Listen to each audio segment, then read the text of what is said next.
అమ్మాయిలు skin care, hair care తర్వాత అంత ప్రాధాన్యం ఇచ్చేది గోళ్ళకే.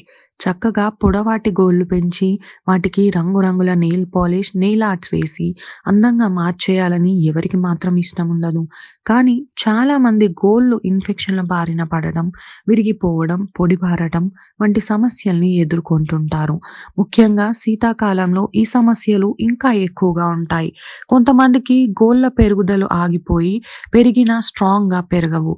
కాస్త పెరగగానే విరిగిపోతుంటాయి. గోళ్ళు వేగంగా, ఆరోగ్యంగా, అందంగా పెరగాలంటే కొన్ని న్యాచురల్ మార్గాలు ఉన్నాయి. అవేంటో తెలుసుకుందాం. మనం సరిపడా నీళ్లు తాగితే ఆరోగ్యానికే కాదు, గోళ్ళ పెరుగుదలకు సహాయపడుతుంది. గోళ్ళు హెల్తీగా పెరగాలంటే రోజుకు కనీసం 8 గ్లాసుల నీళ్లు తాగాలి. శరీరాన్ని హైడ్రేట్‌గా ఉంచితే గోళ్ళు బాగా ఎదుగుతాయి. గోళ్ళు ఆరోగ్యంగా ఎదగడానికి పాలు సహాయపడతాయి. గోరువెచ్చని పాలలో 10 నిమిషాల పాటు గోళ్ళని ఉంచితే గోళ్ళు మృదువుగా మారి అందంగా కనిపిస్తాయి. ఒక్కోసారి తగినంత కాల్షియం అందక కూడా గోళ్ళ ఆరోగ్యం దెబ్బతింటుంది.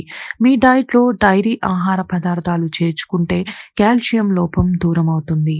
గోళ్ళు శుభ్రంగా లేకపోయినా వాటి ఎదుగుదల మందగిస్తుంది. గోళ్ళపై ఉండే మురికి వల్ల బ్యాక్టీరియా చేరి గోళ్ళ ఆరోగ్యాన్ని దెబ్బతీసే అవకాశం ఉంది. గోళ్ళను ఎప్పటికప్పుడు శుభ్రం చేసుకోవాలి. ఒక కప్పు గోరువెచ్చని నీళ్లలో కొద్దిగా నిమ్మరసం కలిపి గోళ్ళను కాసేపు అందులో ఉంచితే గోళ్ళలో ఇరుక్కున్న మురికి పోతుంది. కొంతమంది నెయిల్ పాలిష్‌ను తొలగించడానికి పాలిష్ రిమూవర్ తరచుగా వాడుతూ ఉంటారు. పాలిష్ రిమూవర్‌లో ఉండే ఎసిటోన్ గోళ్ళను పొడిబారేలా చేస్తుంది. దీని కారణంగా గోళ్ళు పెలుసుగా మారతాయి. నెలకు 2 సార్లు మించి రిమూవర్ వాడకూడదు. ఈ వీడియో కనుక మీకు నచ్చినట్టయితే లైక్, షేర్ అండ్ సబ్స్క్రైబ్.